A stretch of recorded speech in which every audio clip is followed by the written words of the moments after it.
Okay, so for this video, this one is going to be for a person that is choking. The big thing that it's called is the Heimlich maneuver, which is used because of the guy who invented the technique. The idea behind this is that there's a piece of food or something in the throat of a person that's not an infant, not a baby, really not even a toddler, that can't get out, stuck too far down in their windpipe. So the idea here is hopefully you're big enough to reach around the person, but they're choking. The universal sign for choking is what, Jimmy? Like your throat. I can't choke. This everybody knows. That's what means you're choking. Okay. So the person's choking. That means they can't breathe, can't get anything in or out. What you're going to do is you're going to come up behind them, and you're going to put your arms underneath them. Don't squeeze me down. And I'm going to find their diaphragm.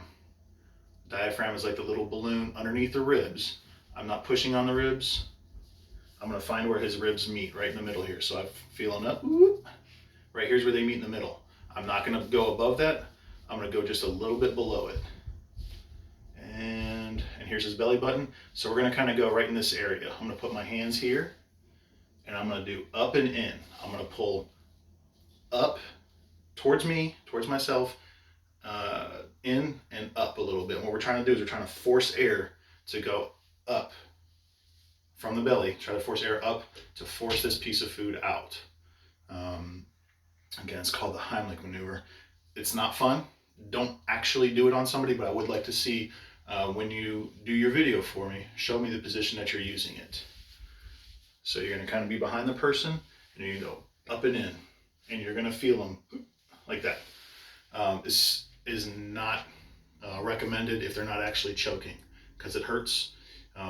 But this is a life-threatening situation for sure, where people die from choking on things. So the pain that they may feel, this is not a time to be gentle. If you need to do it in real life, if you're out at a restaurant, you're eating some McDonald's, and your little sibling is choking on a chicken nugget, it's not the time to be gentle with them. You have to get that food out. Don't worry about the pain you're going to cause them or any injury. They'll recover from that. But if you don't get the food out, that's life-threatening. They can die. So super simple technique. The other thing you can do is if you have a chair, especially if the person's too big for you, if you have a chair, you can turn the chair around.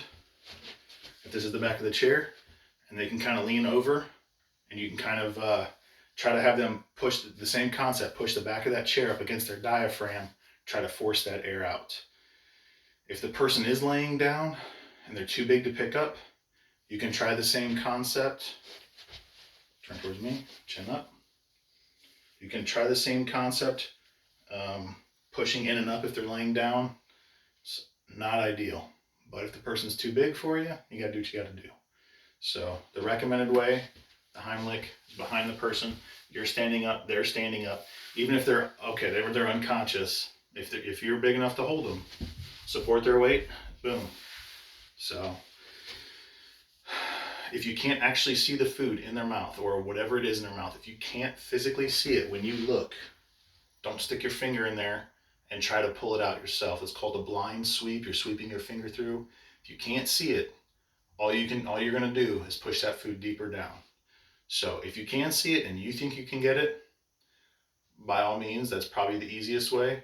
Just know that the risk is if they happen to bite down, which hopefully they don't, your fingers are in there. So if you don't have something to grab that out with and you don't feel comfortable doing that, use the Heimlich maneuver.